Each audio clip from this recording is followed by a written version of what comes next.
Hello, and just like that, I am back. Welcome to tonight's podcast. I am your host, as always, your girl Dina.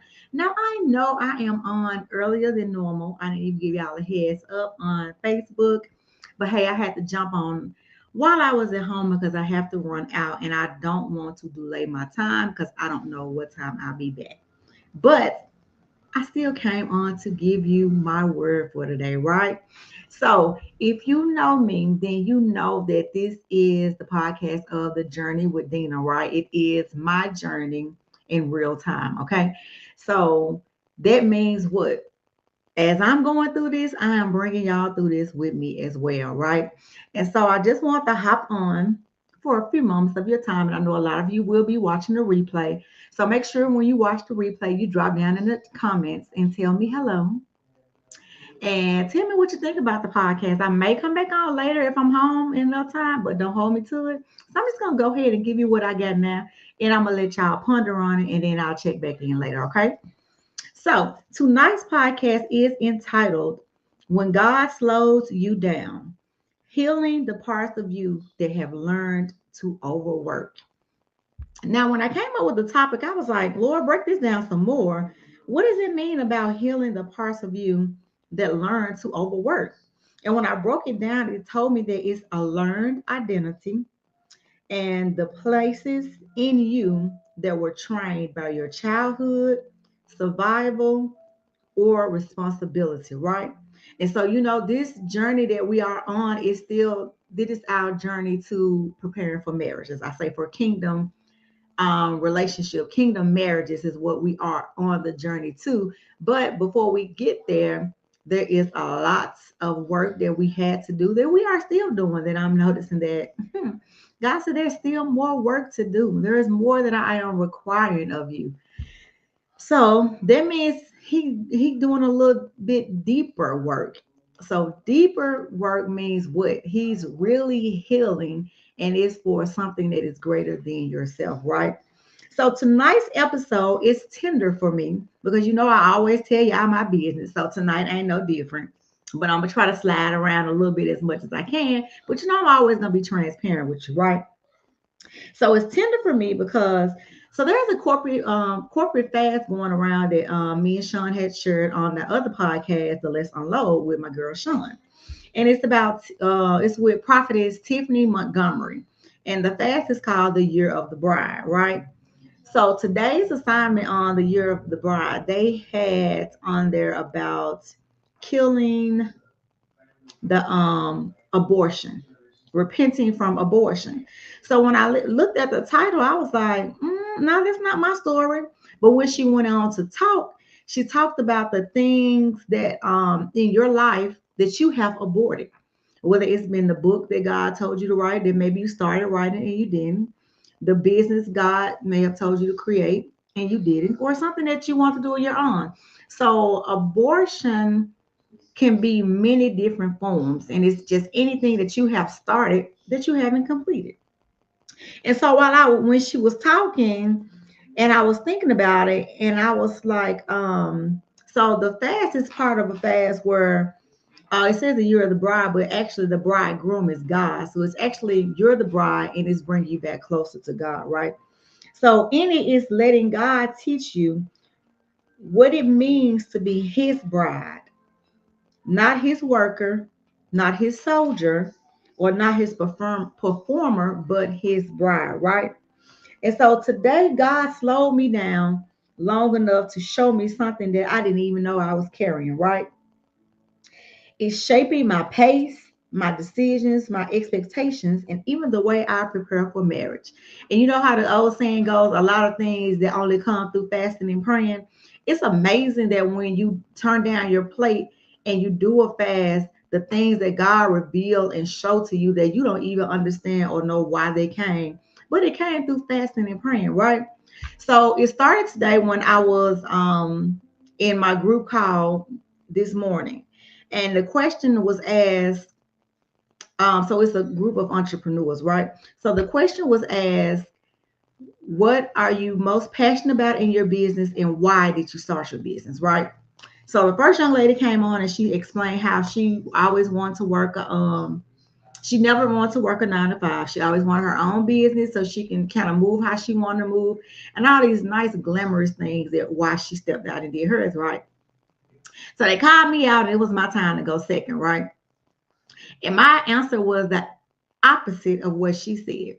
Because for me, I never wanted to own my own business, sis.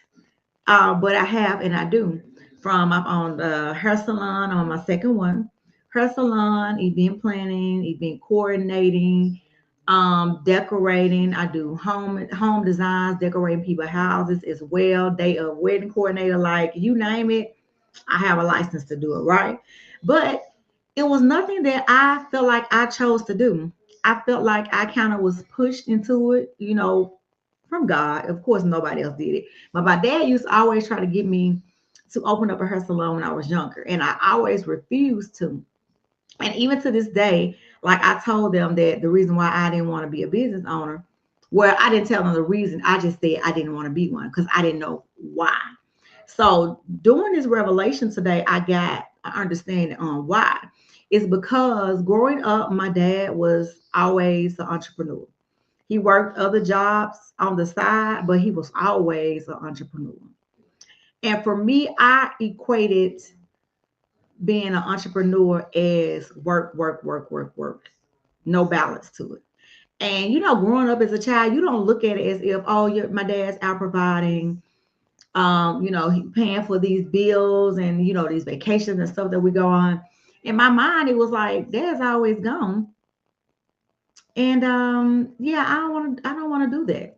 I don't want to do that. So I have learned that had became a learned behavior, learned identity for myself. So what I did was I overcompensated on other things, meaning I stretched myself beyond capacity to fill in the gaps so that it wouldn't look like I was not present, right?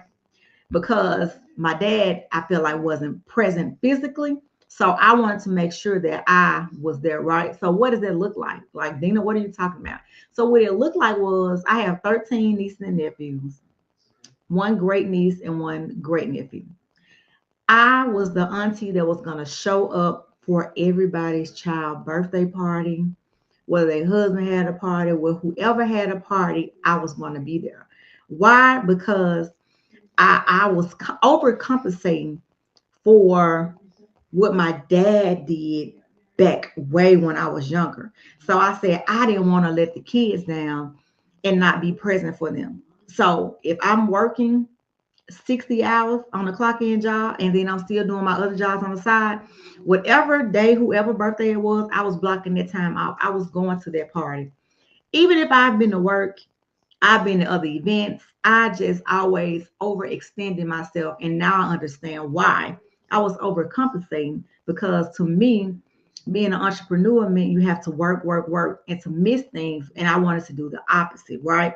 So I didn't want my nieces and nephews growing up thinking that TT was never there and things like that. So I took on more than I should, was basically what I'm saying. And so God has slowed me down with recently, and even with being overworked, it's a lot that comes with it. And when I was just breaking it down and looking at the definitions, we are overworked a lot, right? And for me, one of the things that I looked at, it said that when you're not working or not moving, you feel like you're being lazy. And that's not the case.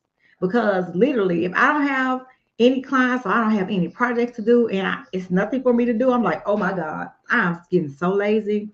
I don't know if I'm getting old. I don't know what is going on, but something ain't right. But God was like, no, that's not it. I need you to slow down. I need you to make room and to make space because you don't have to be at that pace anymore. You're trying to move and do all this stuff, and that's not where I'm taking you.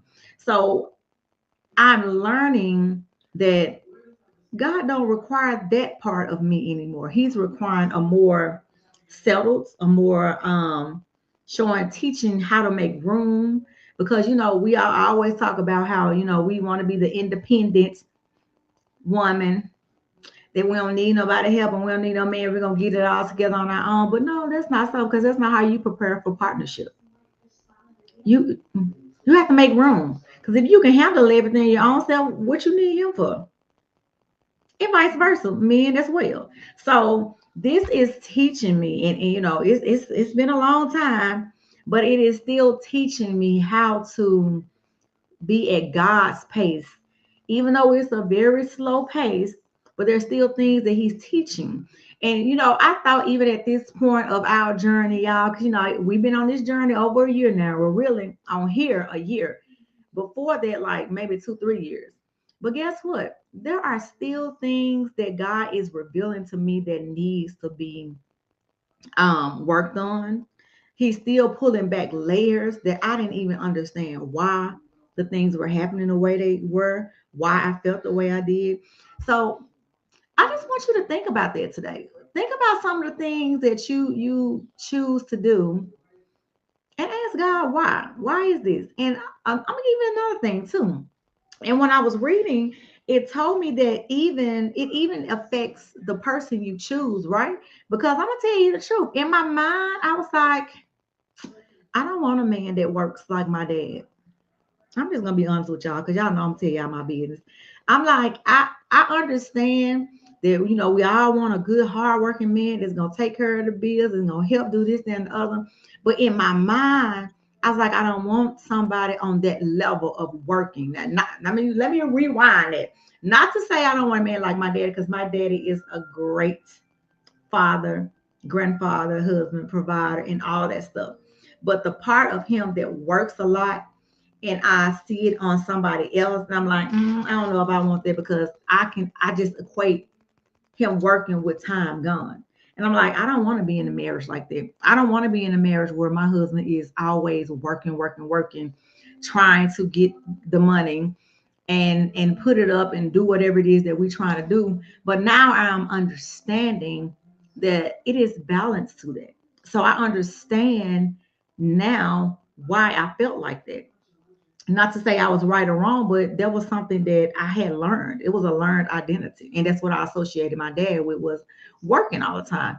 So I would kind of stray away from guys that showed me that. So I'm like, nah, that ain't what I want to do, because I'm trying to be booed up and I need you here and present. But I'm understanding I had that all wrong. But God is teaching me and helping me. So even as I have been preparing to be a wife, emotionally, spiritually, and mentally, God is still pulling back layers, right? So He's teaching me that the divine pace lesson, okay? And what is that, Dina Honey? It's that God slows you down to heal the parts of you that rush. Hmm. He interrupts patterns that you didn't even know were patterns, like I just said, my why as to why I didn't want to be an entrepreneur. He reveals the roots behind your habits. Because sometimes we do a lot of things that we don't know why we do it. We just do it. Like, no, I don't like that. Well, why? I don't know. I just don't like it. So, divine pace exposes the places where survival taught you to move faster than God. And I will tell you, honey, that has been my truth. So I was trying to survive. So whatever needs to be done, I was going to do it. And I was going to be moving faster than God because I'd be good at trying to put it together because, sometimes we feel like the Lord be moving too slow. But to everything, it's a time and a season, right? You can't get ahead of God. You can't because it's already attached to His time. So you just got to slow your pace down, be in rhythm with Him. Let Him continue to work on the inside out of some things because I can only imagine the things that He has in store for me, Dina, okay? Because the process I have been going through has been like, like you when you get ready for an inspection and they pull out the white glove and they go through everything with a fine tooth before they pass you on to the next. That's what I feel like the Lord has been doing to me. I feel like He has been moving things and shaping things and pulling things out of me that I didn't even know that I still carried or why I carried. And I know that it's because He has a greater plan and a purpose for me. And I hope that it's always to help and to encourage somebody else, because that is always my why. Whatever the Lord gives to me, I always try to bring it back and give it to you guys, because I know that this is bigger than me, right? So I got three reflection questions for you to ponder on tonight, right? And I will be back on tomorrow. So the first question is, what did you learn about work from your parents? The second one is, what part of you is God slowing down so he can love you better? And the last one is, what version of you is he trying to heal before he brings you into covenant? Because, like I said, I thought that the work had been done, because I've said that before, but sometimes God got to go a little deeper, because he don't want you to bleed on nobody, and he wants you to be completely healed and whole. And it depends on what your purpose is. And I know that God has a greater purpose for me than just Dina. The purpose is connected to my ministry, which is me helping people, mainly women, but guys too. But that is a part of my purpose. So that's why I understand that God is doing a greater work in me, and he is requiring more of me, right? So, I always got my closing affirmation, right? And it says, I am learning that healing isn't just about my heart, it's about my pace. I move at the speed of God's love, not the speed of my fear. Because sometimes we can get scared because we don't know how, when, or where, or what's happening, or what God is doing, but we just got to trust the process and trust God in the process, right? So, our closing prayer is, God, thank you for slowing me down. Thank you for revealing the places in me that learn to overwork, overgive, and overfunction. Teach me to move at your pace, the pace of peace, the pace of love, the pace of a bride who is cherished, not burdened. Heal every place in me that confuses exhaustions with worth. Prepare my heart, my pace, and my identity for the love you are shaping me to receive. Amen. That's all I got for y'all tonight. Continue to wait well. Continue to do the work. Even though we thought that we have done all the work, guess what? There's always still work to be done, even when he connects you with that kingdom spouse, right? So until the next time, as I always say, continue to wait well. Continue to do your part, because you never know when it's coming, okay? Till next time. Peace out.